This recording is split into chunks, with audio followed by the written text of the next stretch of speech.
بسم الله الرحمن الرحیم. ګرانو کتونکو ایوب خان شیرپور ستاسو په خدمت کې حاضر دی. کتونکو دا کومه ویډیو چې کوو دا شیر کې او د څه دپاره شیر کوي؟ د دوو ماشومانو لپاره شیر کوي.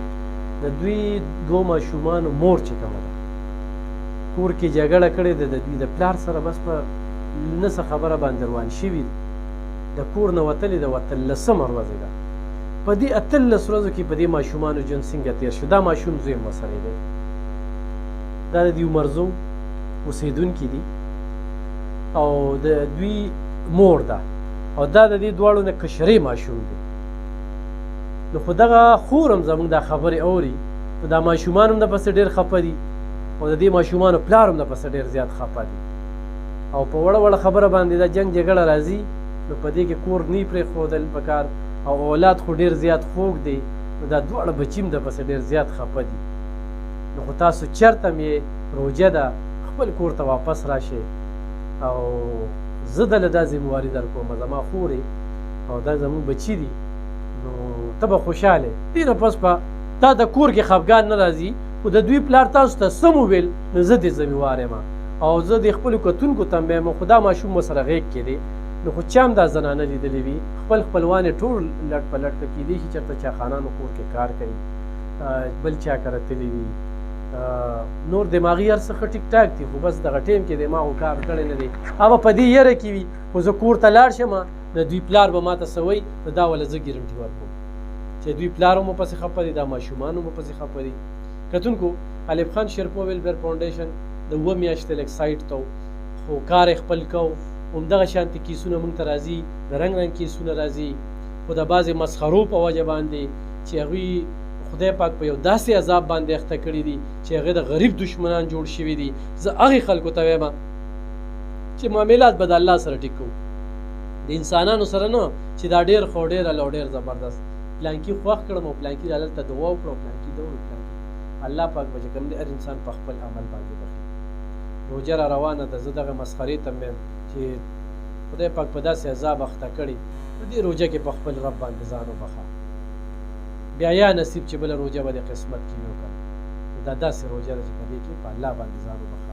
خپلو کتونو ته مې خواست دی چې ایوب خان ویلفیر فاونډیشن ته ډېر غریبانان راځي، په خپل چم ګاونډ کې د غریبو خیال وساتئ او 400 والو ته مې خواست دی چې ډېر خلک راځي، څوک را لوړه والی چیني والی چې دې خلکو له ورکړي. بچي مور دې کله وتلې وه؟ دا سهار وتې څومره ورځې شوې؟ 18 ورځې. سهار کې وتلې ده؟ ټول خپل خپلوان هم وکتل؟ اوس نشته؟ نه. خفه ورپسې؟ چې دا سهار کې وتې ده مونږ ته لومبۍ چې دغه دوی راله راوړه بیا مونږ ته څه خبرو چې دا به ځي، بس لاړه. خفه ورپسې بچي؟ او چې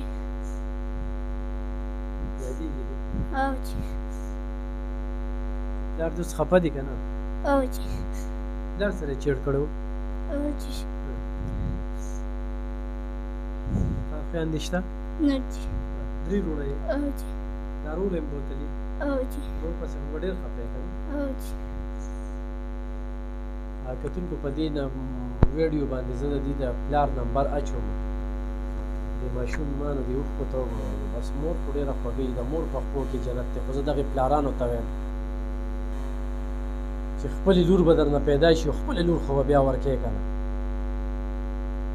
دا مور او لور چې کومه ده که نه دا غټه شي په دې باندې تعلیمونو کې کور ته راشي او ته به بیا تشدد کې وخې یې بېعزته کې، نو په ماشومانو باندې ژوند څه تېرېږي. زه د پلار بلکل ګرم ګڼم، دا نه چې ګرم یې نه ګڼم، خو نن هغه هم کړېږي او دا بچي هم کړېږي او د کلي علاقې خلک هم ورسره ښه خفه دي هم کړېږي. دا ولې؟ دا په پوزه مچ نه پرېږدي او ښځو ته نران راغلي وي او په ښځو باندې تشدد کوي، په ښځو باندې ظلمونه کوي. زه دغې خور ته وایم چې هر قسمه ګرنټي زه تاله در کوم، هر قسمه ذمواري دې اخلم، دې پرې راشه خو تا ته چا څه وویل زه دې ذموار یم. داسې ووایه چې یو ورور مې شته په مرزو کې هغه هم ناست دی. کتونکو دا ماشوم ورسره دا ویډیو در سره شیر کې ځکه چې دې ماشومانو د خاطره دې سترګو کې دې وخت خبره چې کومه ده ګرانه ده هغه ورور موږ مجبوره کړ چې دا ځان ته شرم مه ودروه چې دوی مور لاړه د دې بچو د خاطره راشه ویډیو ته دا بچي راغله